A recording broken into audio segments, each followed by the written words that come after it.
Thank you so much, everyone, and welcome back to the program. We're reaching you live from our Abuja studio, where we're monitoring the political temperature in Nigeria and the activities as politicians are doing theirs on one hand. The electoral umpire is doing theirs on another hand. The security agencies, government is going on. I mean, the seat of power is ever busy, isn't it? But we are getting to know some of the issues that concern you as a citizen and as a voter. So let's get back to the conversation. I told you I have three wise men in the studio with me. I have the presidential candidate of the Advanced People's Democratic Alliance, APDA, Mr. Shitu Muhammad, and Mr. Ali Shoyode is a candidate of the Yes Party, and Ambassador Usman Seriki is a former deputy permanent representative at the United Nations. Thank you so much, gentlemen, for coming on the program. And then let me come back to you, Ambassador Seriki. Yes. It does look so much like we need strong systems, isn't it? To push either the electoral process, the security system, the power sector, government, and every aspect of our lives. We do need a strong system. Going into 2019, do we have that kind of system to run our electoral process? Do you have trust in the INEC or the system of our electoral process? Well, as an individual, I do have trust in the electoral process, in the system. It is based on our laws, on our constitution, and INEC, we must remember, is an independent body with its own constitutive authority that has given it autonomy, independence to act in a way that is in conformity with the constitution and the democratic practice of this country. Undermining the leadership of INEC, for instance, suspecting the motive and the integrity of the leadership of INEC, for instance, will automatically cascade into undermining the integrity of the organization itself. So to my mind, we should have implicit trust in the actors, not to expose them to the ridicule, suspicion, and discontent of the public on party political grounds.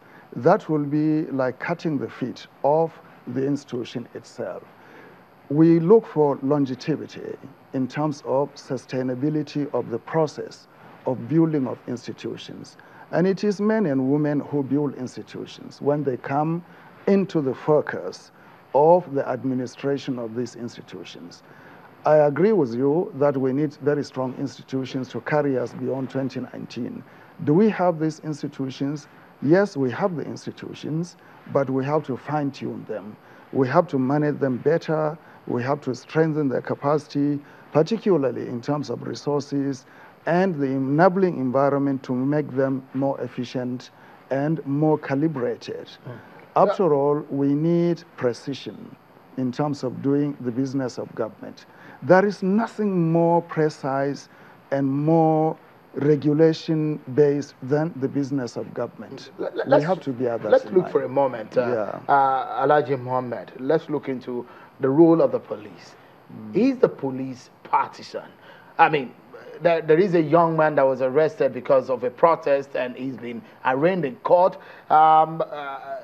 The police have given explanation to their action. The issues in Osun State and Ekiti State in the election and the role of the police have come under the spotlight. Civil society organizations have criticized police. But in all of this, is the police partisan? For us, we'll look at it, as I said, from the patriotic side. Because if we said they are partisan, we'll look at it again that without police, you cannot even sleep in your own house.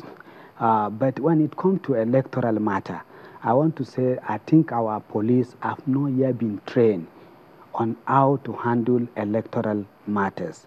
And that is why when I was the chairman of Interparty Advisory Council, we threw out a bill to say that Electoral Offences Commission should be put in place. Well, it doesn't look like we can have that before the 2019. I know the president have sent that bill, but you know it's too short now at 2 months to bring up that bill.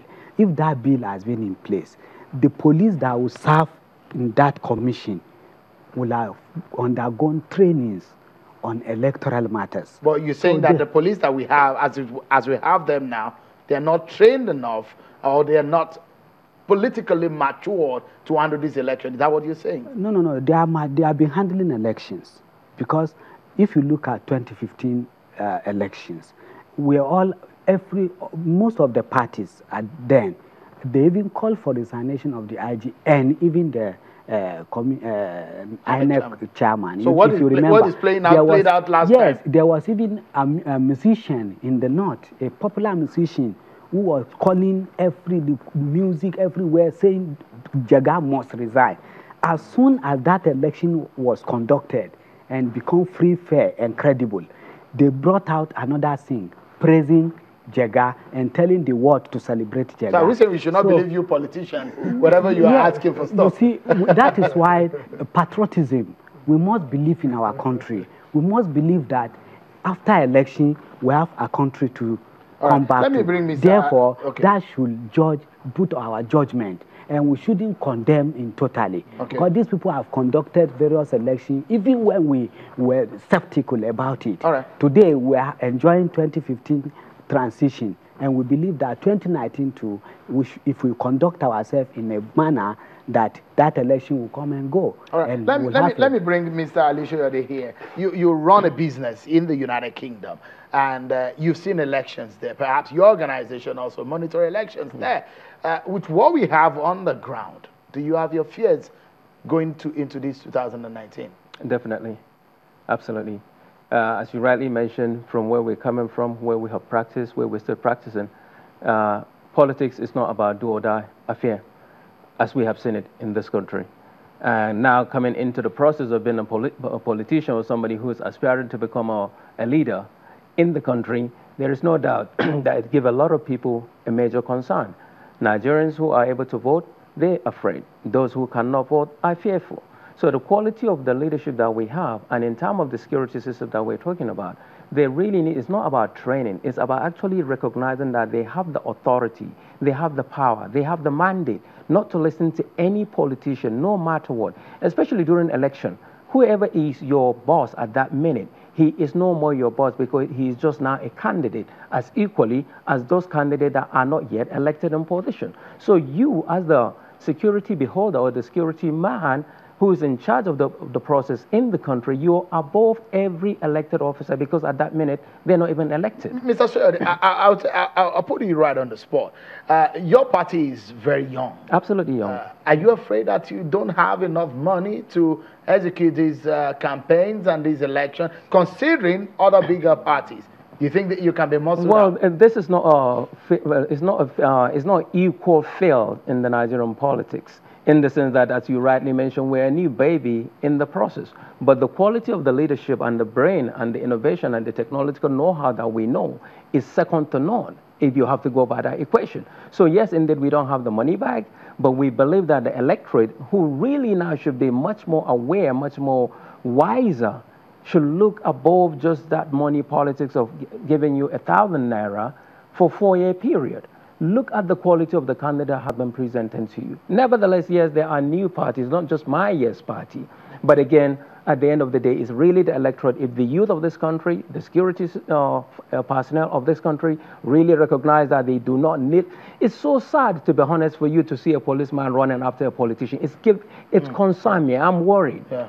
I'm worried. So I really want to see the security forces in this country recognizing that when you put that uniform on, you are above every person that you are with at that particular minute. I must sincerely thank you. Short time, but very fruitful conversation that we've had tonight. And I hope that this will help the process tonight. The three wise men, thank you so much for coming. Ambassador Seriki, thank you for coming. It's good to see your face again. Alhaji Muhammad, thank you so much for coming. Presidential candidate of APTA and the presidential candidate of Yes Party, a brother in the broadcast industry. Alishoyode, thank you so much for coming on the program tonight. That's our show for tonight, everyone. Coming to you live from our Abuja studio. Many thanks for watching, everyone. I'm Sean Wakimbale. Have a pleasant evening, everyone.